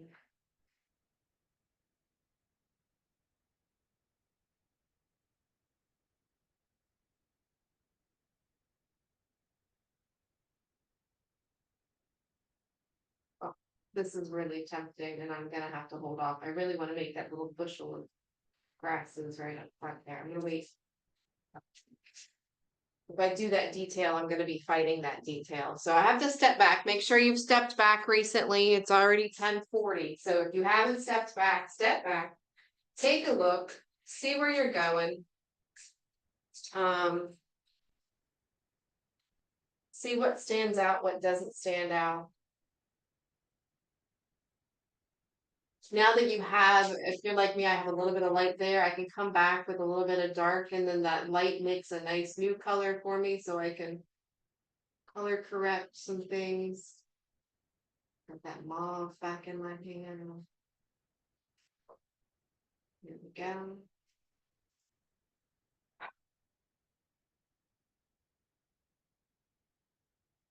Add a little bit of green reflection in there. I see some treetops down here.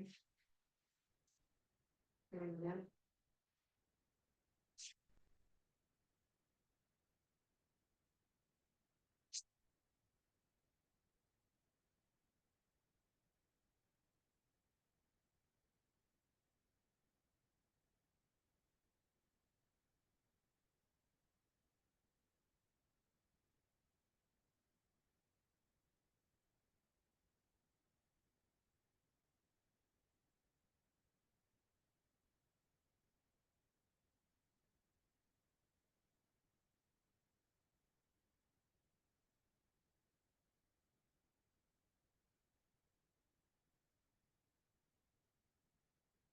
Oh, alright.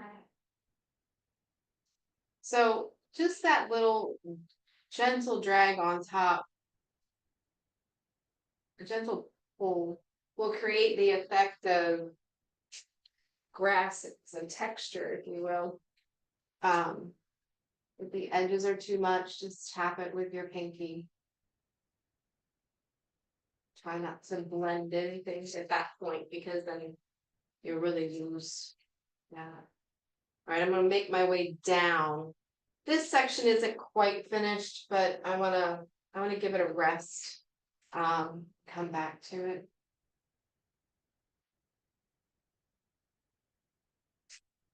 Some different colors. Softer now.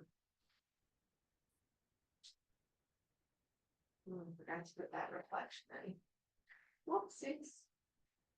You're not putting those trees back down, there's some. These two trees, yeah, I'm gonna put them in there. You're going to put. them- Yeah, they're gonna be like the last thing I do, Okay.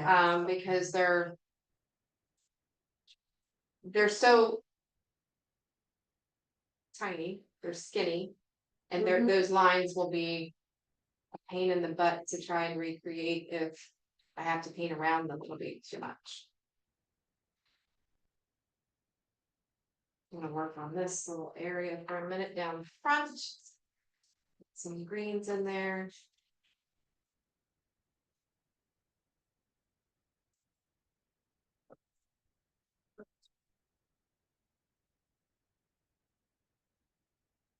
I'm just kind of being a little loose with what I'm building here, only just out of preference. I'm not worried too much about the individual grasses that are there. I'm just gonna pull in some shadow shapes here and there. Um, just some muted colors.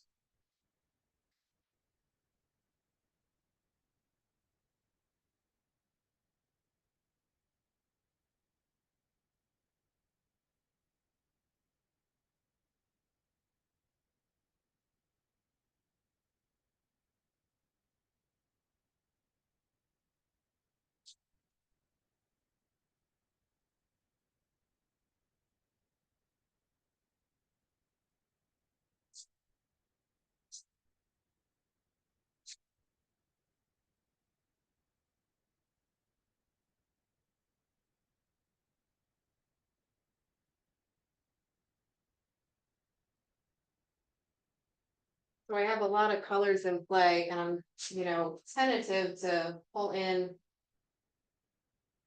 different colors. That's a little too yellowy. Because I don't have them up top. So if I start to pull in too many different colors, then it doesn't work. If the foreground's a completely different color palette.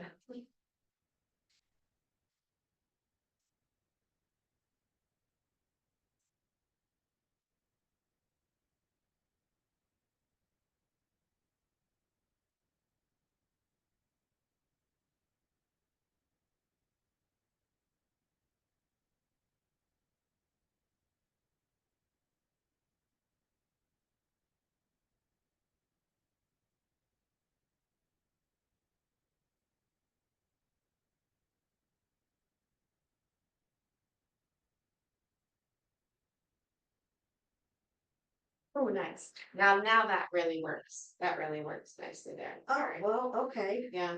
I like the way this is, there's just a nice little motion down there. Good, good. And then it sort of looks darker here, right? It is, yeah, like there's like a whole shadowy thing, Right. so I don't know what created the shadow, so you can use it, ignore it, do whatever you want with it, Okay, kind of a thing. yeah, there is yeah. You're right. Yeah, like I don't know what made the shadow. I don't remember if there was like a clump of ground that was there that Right. created.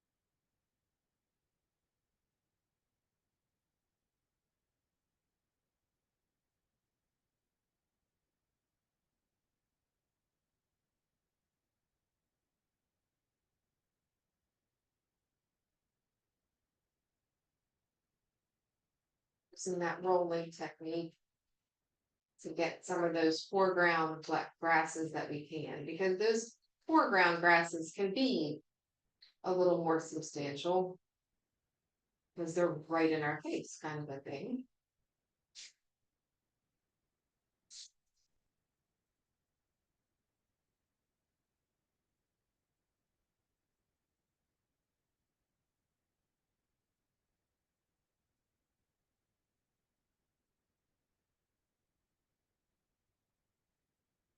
Just remember to use a variety of colors when you are creating those grasses. Um, one color is never enough. Between shadows and other shapes, there's just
too caring about these little grasses.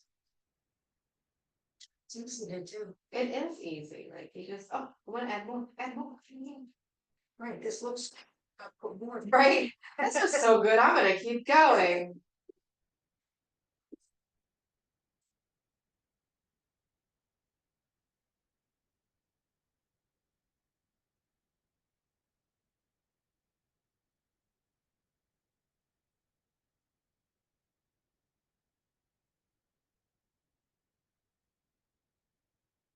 Okay, I'm gonna step back for a minute because I'm really wanting to add the trees now, but I need to make sure that I am ready to add those trees. I kind of have.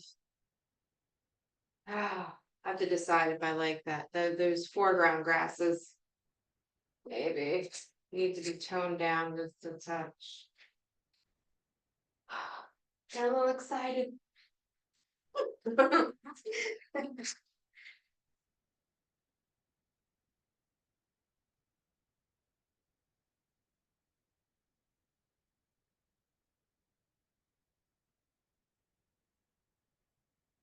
I just toned down those colors a little bit. Let's throw in some blue.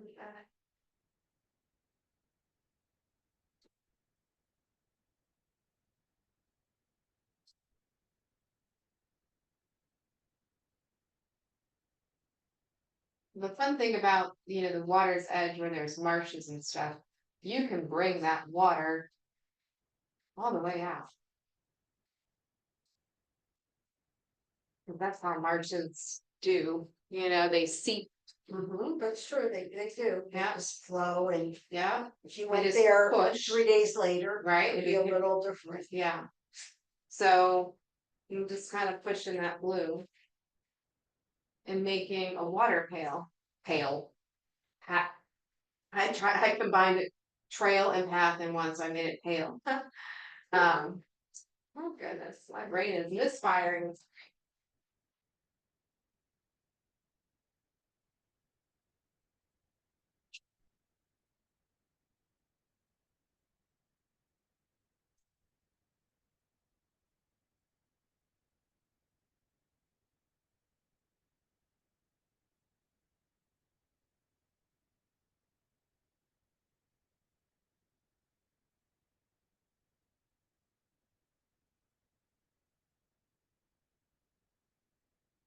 An orange.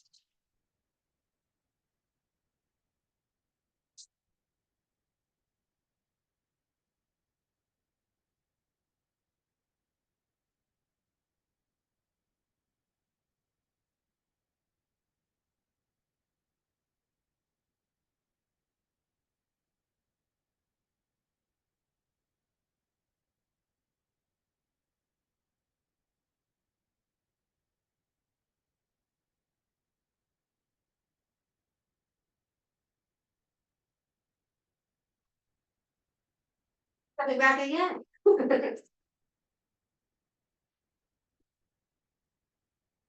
You're good. Oh, I like the foreground grasses. That's kind of nicely. Now get a couple of them, like the laying down things happening there. Oh, that blue looks really nice. I just did Yeah, that, yeah, I like that. That's a because I nice thought little- what you do, Yeah. I like how water will flow Mhm. kind of toward you, so you're Yeah. not. Yeah, I feel like you're in it. That's kind of good. And add some of that blue that's in your hand, because that's what made that mark. Add some right up underneath, almost Okay. a little transition. Yes. Yeah. Okay, yes. All right, I'm going to sharpen my pencil. I'm gonna use my pencil to place the tree. All right, I have my pencil sharpener here, I swear. Oh, there it is. I'm gonna use the pencil to place the tree. It's not very thick, so I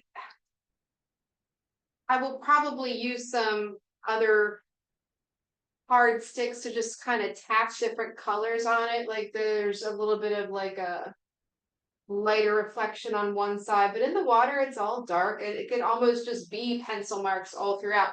However, using the pencil can be trickier than it sounds. So I don't want to have these hard pencil lines in the middle of my painting. So I need to be gentle.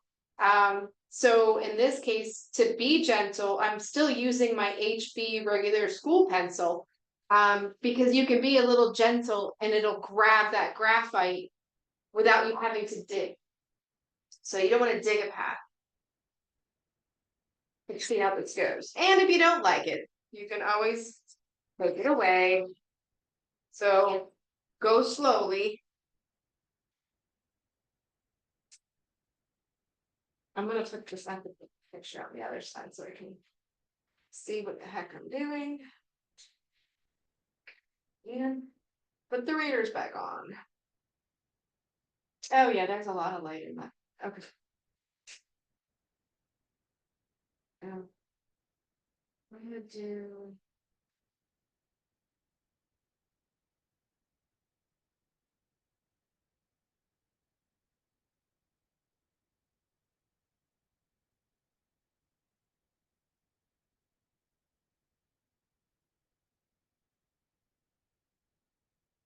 Obviously, the nice thing about trees is they don't have to be exact.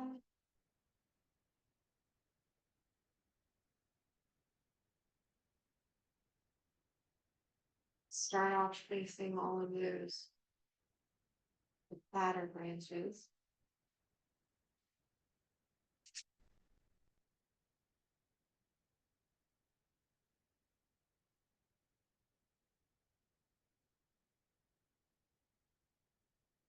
Face the other one.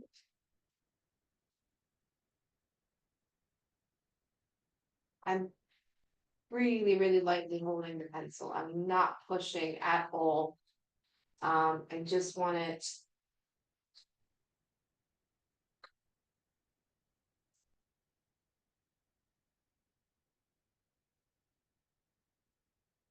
So when you're doing the reflections, once again, just make sure.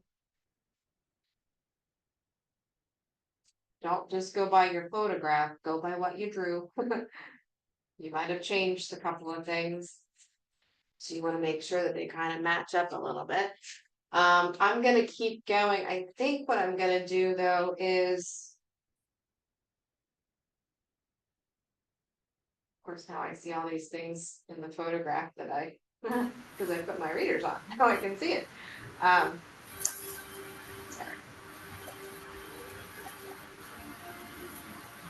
It gets a little blurry. There's a little bit of movement in the water, which is nice. Because so you can get little squigglies.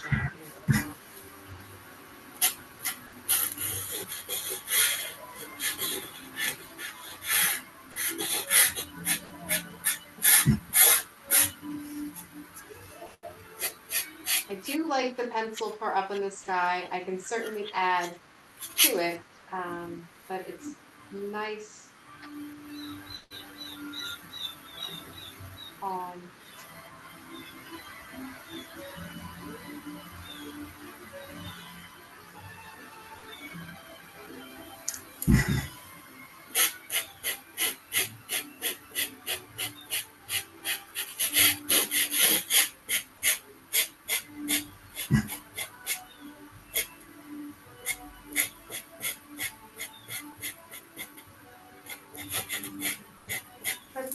Let's see. I'm gonna grab some of my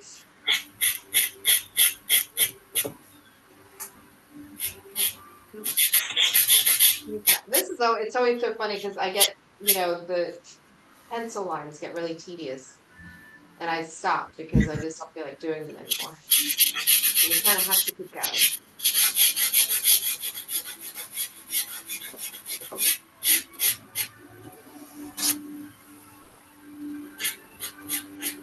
And now I'm gonna take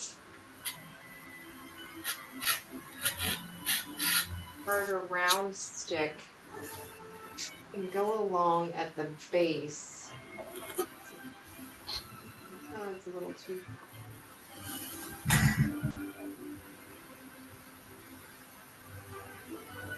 This is a gray, it is a gray, but I just wanted to get a little bit of that trunk going. I need a darker value.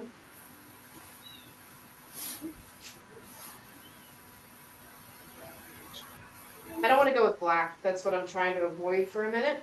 Um,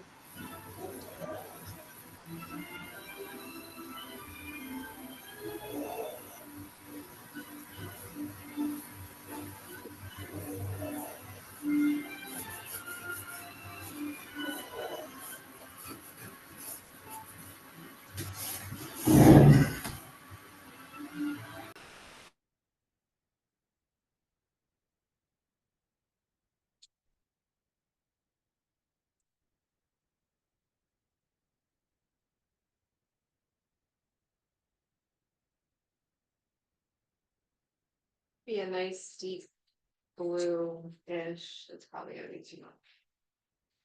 I'm trying to get a little bit of depth without going to black.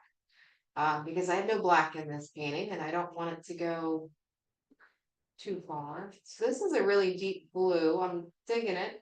It's working more than I thought it would.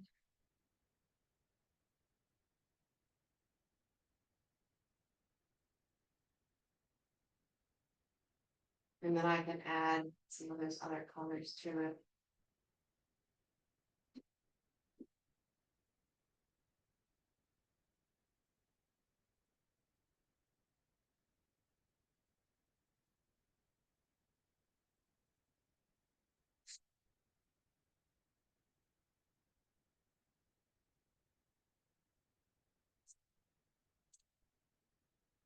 I'm gonna grab that mauve from before, because there is kind of that feel in the water with it.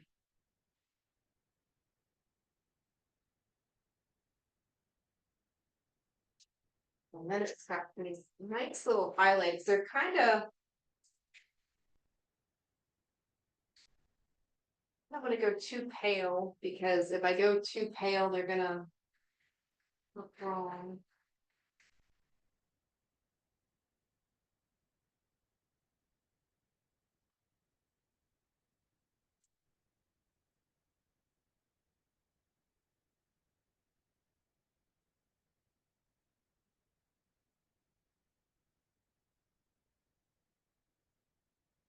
And I don't want to go too crazy because it is a small amount of information.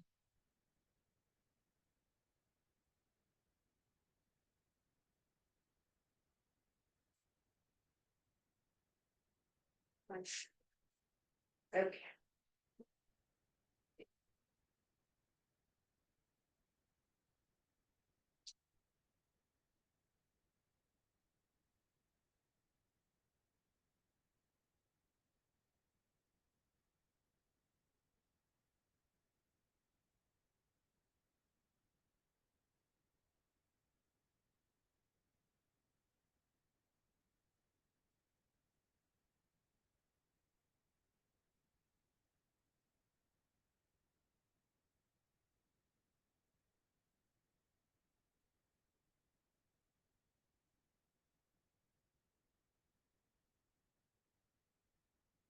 Not gonna go any more on those branches because it's going to be a painting about tree branches in a minute, so I don't want that to happen. Such control. Right, you know. You exactly.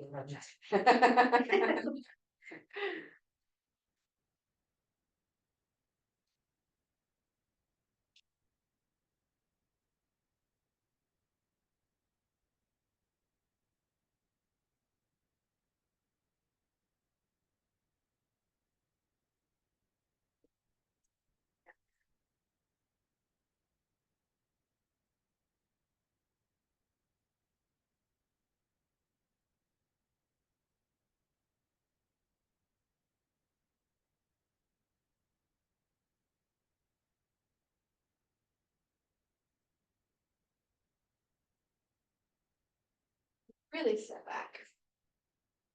Whew, it's 11 o'clock. Make sure you step back if you haven't done so.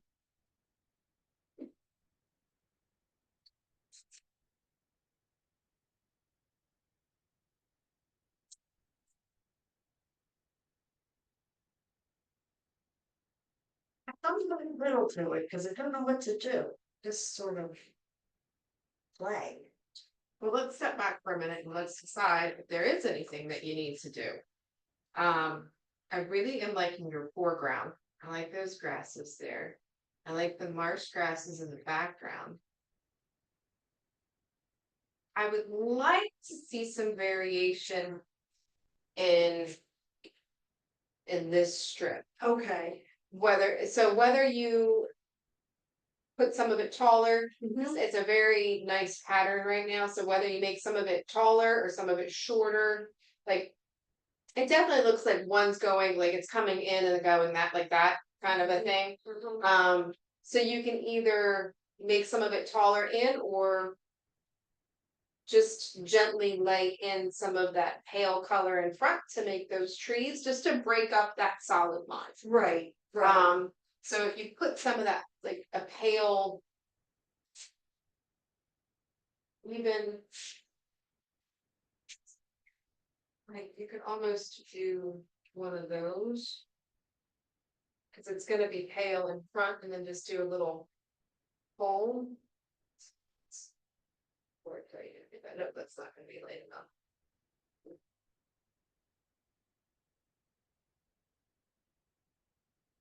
That won't be though. Mhm. So if you just give it that little, at that line, and just give it a little, you could do that. Mhm.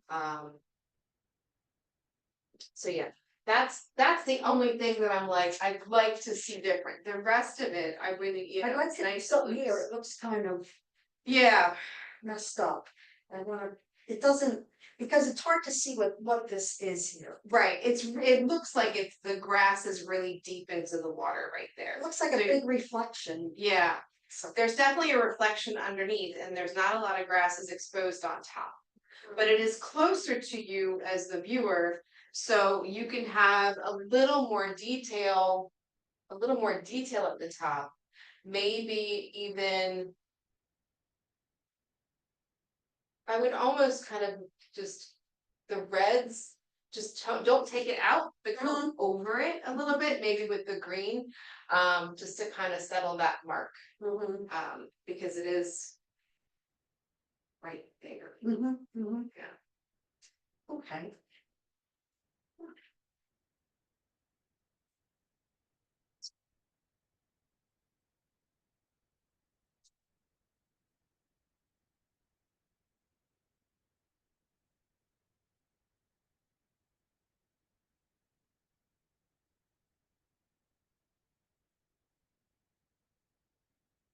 How's everybody at home doing? Good. Would you like to see ours? Yeah, let me remove my spotlights. And there you go, Patty. You're in the spotlight. It's a lot better than I thought it was gonna be. Hey, I love that. Oh, I like your trees. Do you like the trees? That's the one I thing I wasn't too, oh, the tall ones. yeah. Background That's trees, I'm not lovely. too crazy about. You know what? Just dip in to the tops of the trees, like break them up with some sky. Okay, Yeah. Yeah, just break up a couple of bits of it. I like the whole color palette that you have. It is nice and muted. It's like into the grays. So yeah, just dip in with the sky. It's very good. okay. Good. Your water looks wonderful.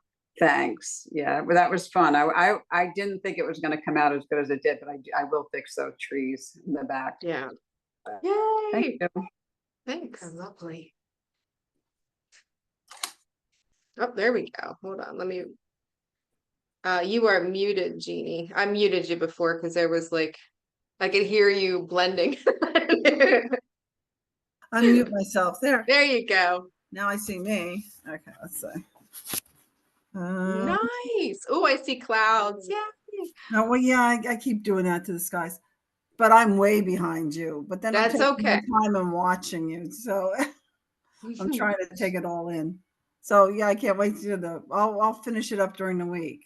Yeah, no, I really like the variety in your background trees. It's a nice tree line that's going right now. So try not keep it uneven like that. Try not to Okay. even it out, Right. because that looks really nice. I don't think I'm touching those again. I think I'm gonna leave them alone.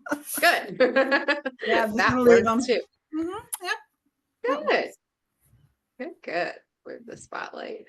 Do you guys want to see Joanne's?